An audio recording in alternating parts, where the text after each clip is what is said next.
सभी को नमस्कार। अपन पढ़ रहे थे फिनोल का संश्लेषण, जिसमें अपन ने पिछले वीडियो में इसके laboratory methods of synthesis complete कर लिए थे। आज अपन इस वीडियो में पढ़ेंगे industrial methods of synthesis of phenol. Industrial methods of synthesis of phenol. Phenol के निर्माण की औद्योगिक विधियां आज अपन पढ़ेंगे कि अगर आपको फिनोल बड़ी मात्रा में या ज़्यादा मात्रा में चाहिए तो उसका निर्माण कैसे कैसे कर सकते हैं। तो देखिए, कुछ विधियां हैं जो इंडस्ट्रियल मेथड्स में अपन इंक्लूड करते हैं। First, from cumene. क्यूमीन से, क्यूमीन होता क्या है पहले ये देखिए आप। आइसोप्रोपिल बेंजीन को क्यूमीन कहते हैं। आइसोप्रोपिल बेंजीन को ही क्यूमीन कहा जाता है। देखिए कैसे, ये हो गया आइसोप्रोपिल जो जुड़ा हुआ है बेंजीन पर, तो ये क्या है, क्यूमीन हो गया। क्यूमीन है वो ऑक्सीजन के साथ क्रिया करके ऑक्सीकृत हो जाता है।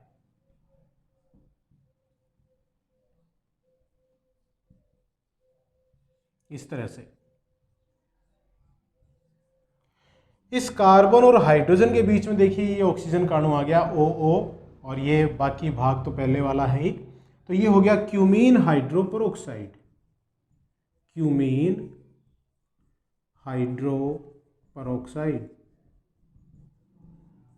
क्यूमीन हाइड्रोपेरोक्साइड की अम्ल के साथ अगर आप क्रिया कराते हैं तो देखिए ये वाला जो भाग है ये निकल जाता है, और ये OH वाला भाग इस फिनोल मतलब इस बेंजीन वाले पर जुड़कर फिनोल बना लेता है।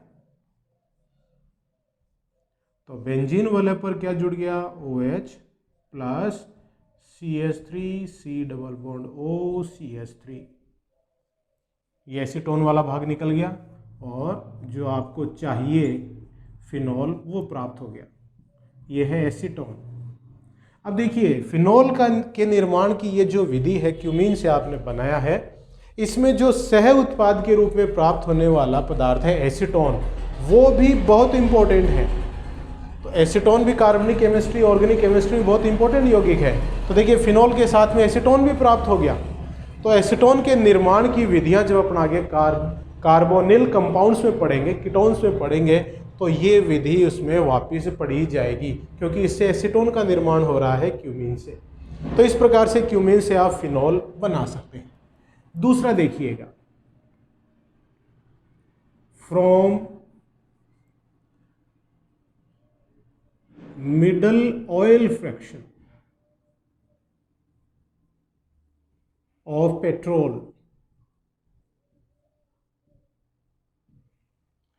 पेट्रोलियम पदार्थ हैं, उनके मध्य तेल प्रभाज मिडल ऑयल फ्रैक्शन में क्या होता है, फिनोल और नेफ्थलीन पाए जाते हैं।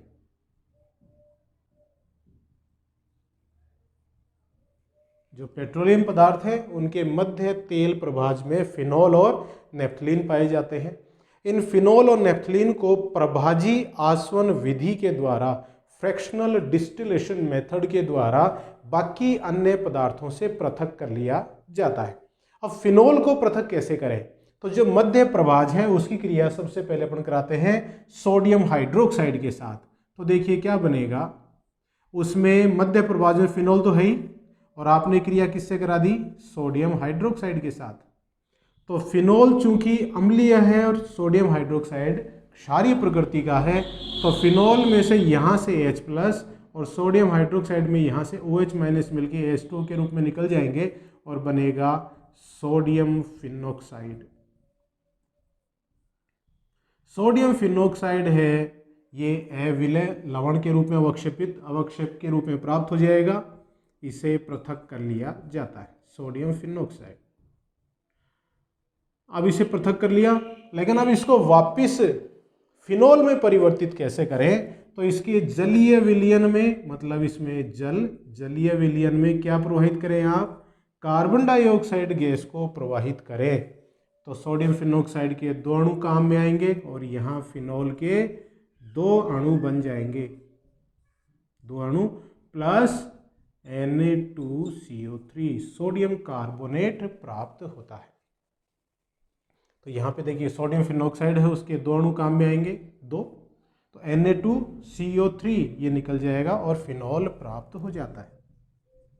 तो इस तरह से आप मध्य तेल प्रवाह से फिनॉल प्राप्त कर सकते हैं। तो ये दूसरी विधि है जिसके द्वारा अपन उद्योगों में फिनॉल बना सकते हैं। तीसरा देखिएगा, बेंजीन से बेंजीन से अपन फिनॉल कैसे बनाएंगे?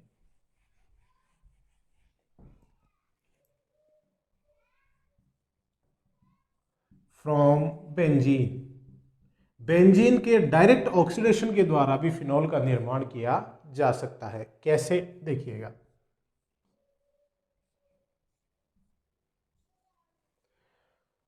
बेंजीन है, उसका सबसे पहले अपन क्या करें?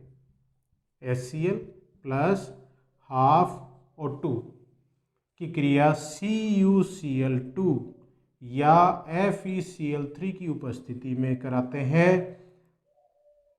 683 केल्विन तापमान की उपस्थिति में। ठीक है, तो देखिए क्या बनेगा? क्लोरोबेंजीन प्राप्त होता है, क्लोरोबेंजीन।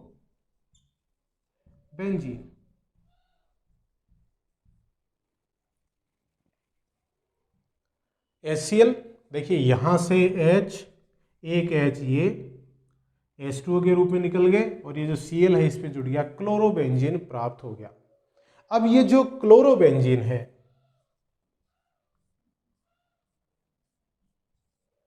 इस क्लोरोबेंजीन 683 नहीं 623 केल्विन है, ये 623 केल्विन तापमान, इसकी क्रिया अगर आप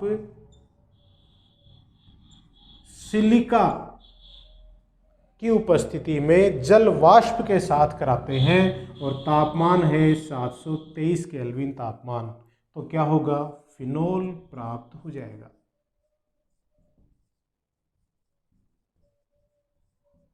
प्लस HCl निकल जाता है। तो देखिए H और OH में से OH माइनस Cl माइनस को हटा देता है, तो एक तरह से नाभिक स्नेही प्रतिस्थापन अभिक्रिया है। ये जो अभिक्रिया है इसे क्या कहते हैं? रासिग प्रोसेस कहते हैं, रासिग प्रोसेस। ये अपन ने कहाँ पढ़ा था? अपन ने जब हेलो बेंजीन पढ़ी थी, हेलो एरिन्स पढ़े थे, तो बेंजीन से हेलो एरिन्स कैसे बनाते हैं वो अपन पहले रासिक प्रोसेस के नाम से यहाँ तक पढ़ चुके हैं। इसके आगे वाला पार्ट अपन फिनॉल के निर्माण में यहाँ पे पढ़ रहे हैं।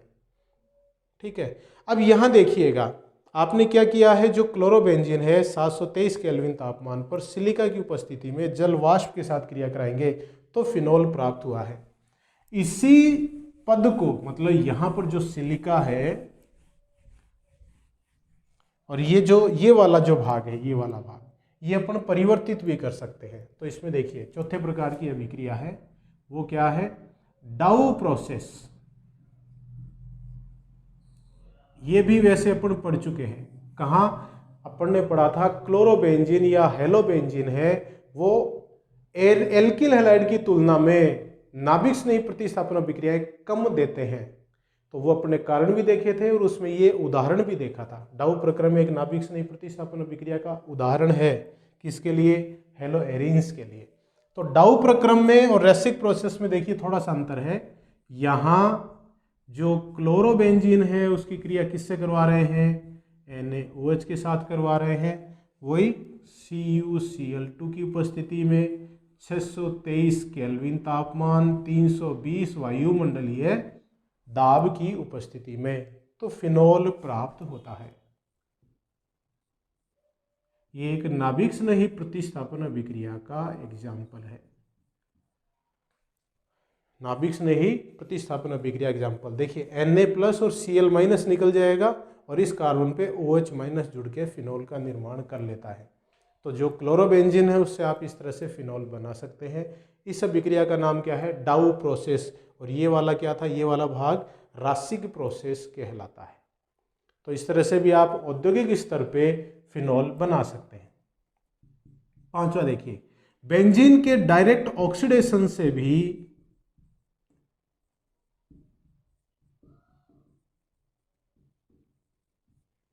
फिनोल का निर्माण कर सकते हैं। देखिए कैसे, बेंजीन और वायु के मिश्रण को वेनेडियम पेंटाऑक्साइड पर 583 केल्विन तापमान पर प्रवाहित करें।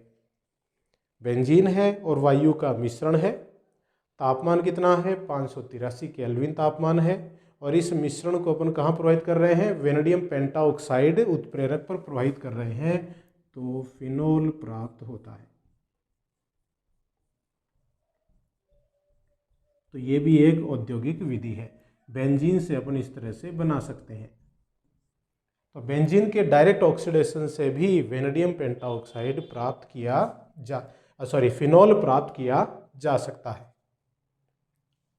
तो ये 5 विधियां थी जो अपन इनके औद्योगिक निर्माण में पढ़ते हैं। तो ये कंप्लीट हो गया फिनोल के निर्माण की प्रयोगशाला विधियां और औद्योगिक विधियां। तो फिनोल का निर्माण अपन कंप्लीट कर चुके हैं। किसी भी यौगिक का अपन निर्माण जब पढ़ लेते हैं तो फिर क्या पढ़ते हैं? गुण पढ़ते हैं। और गुणों में 2 प्रकार के गुण पढ़ते हैं, physical properties and chemical properties, भौतिक गुण और रासायनिक गुण। इस वीडियो में अपन इसके भौतिक गुण पढ़ेंगे, रासायनिक गुणों के लिए अपन नेक्स्ट वीडियो में पढ़ेंगे। देखिए नेक्स्ट टॉपिक क्या है अपना?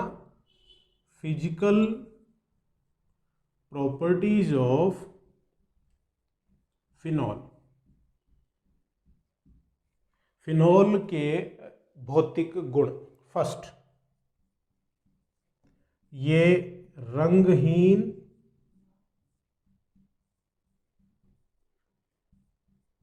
विशिष्ट गंध वाले ठोस, क्रिस्टलीय ठोस है। आपने देखा होगा लेबोरेटरी में फिनोल को रंग कैसा है? रंगहीन है, गंध विशिष्ट गंध वाला होता है, क्रिस्टलीय ठोस है। इसको अगर खुला छोड़ दिया जाए या वायु के संपर्क में इसको रख दिया जाए, वायु के संपर्क में आने पर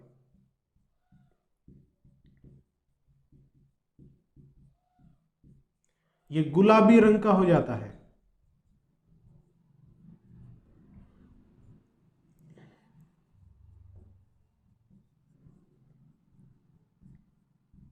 गुलाबी रंग का क्यों हुआ? क्योंकि देखिए फिनोल से क्या बन जाता है? कीनोन बन जाता है। ये बन गया, ये बन गया। देखिए ये है क्विनोन, और क्विनोन का रंग कैसा है? गुलाबी है। तो वायु के संपर्क में फिनोल आ जाता है तो क्विनोन का निर्माण होता है और इसका रंग गुलाबी होता है। तो इस तरह से ये गुलाबी है। ये विषाक्त प्रकृति का है, अगर इसका सेवन कर लिया जाए तो मृत्यु तक हो सकती है। तो तीसरा गुण क्या है इसका? ये विषाक्त प्रकृति का है।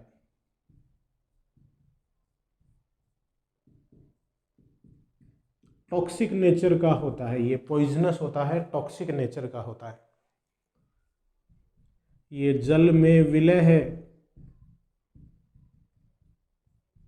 जल में विलय क्यों है? क्योंकि जल के अणु के साथ में ये इस तरह से अंतराणुक हाइड्रोजन बंधों का निर्माण कर लेता है। इस तरह से फिनोल, जल, फिनोल, फिर जल, ये अंतराणुक हाइड्रोजन बंध। देखिए ये हाइड्रोजन बॉन्ड है ना, ये रहा, ये हाइड्रोजन बॉन्ड है। तो जल के अणुओं के साथ में हाइड्रोजन बॉन्ड का निर्माण कर लेता है, इसलिए जल में विलयशील होता है। ये एल्कोहल, ईथर में भी विलय है।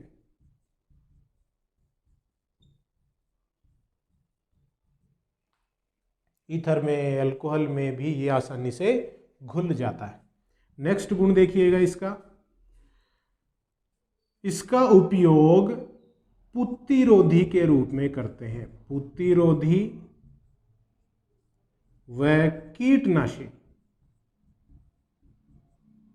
इसका उपयोग पुत्तिरोधी, एंटीसेप्टिक और इंसेक्टिसाइड्स के रूप में इसका उपयोग किया जा सकता है। फिनोल का जो क्वथनांक बिंदु है वो अपने समान अणुभार वाले हाइड्रोकार्बन, ईथर, क्लोरोबेंजीन मतलब हेलोबेंजीन, इन सब से ज़्यादा होता है। और इसके ज़्यादा क्वथनांक का कारण क्या है कि फिनोल के अणुओं के मध्य अंतराणुक हाइड्रोजन बंध पाए जाते हैं, और वो इस तरह से है। ये फिनोल, ये फिनोल का दूसरा अणु, इस तरह से ये फिनोल का तीसरा अणु। इस तरह से बहुत सारे जो अणु हैं फिनोल के, वो अंतराणुक हाइड्रोजन बंधों के द्वारा आपस में जुड़े रहते हैं, और इस कारण से इसका जो क्वथनांक बिंदु है वो समान अणुभार वाले हाइड्रोकार्बन, ईथर, हेलोबेंजीन, उन सब से ये ज़्यादा क्वथनांक वाले होते हैं। तो देखिए ये हो गए इसके कुछ भौतिक गुण। इसके रासायनिक गुण बड़े ही इम्पोर्टेंट हैं, जिसमें अपन पढ़ेंगे कि फिनोल है वो जल से ज़्यादा अम्लीय है, जबकि अपने अल्कोहलों में देखा था कि एल्कोहल्स होते हैं वो जल से कम अम्लीय थे। क्या कारण है, अपन तुलना करेंगे। ठीक है, तो इनके रासायनिक गुण कौन कौन से हैं, किस प्रकार की ये अभिक्रियाएं देते हैं, वो अपन पढ़ेंगे नेक्स्ट वीडियो में। तब तक के लिए हाथ धोते रहिए, सुरक्षित रहिए, परिवारजनों का ध्यान रखिए, मेरे वीडियोस देखते रहिए। बहुत बहुत धन्यवाद।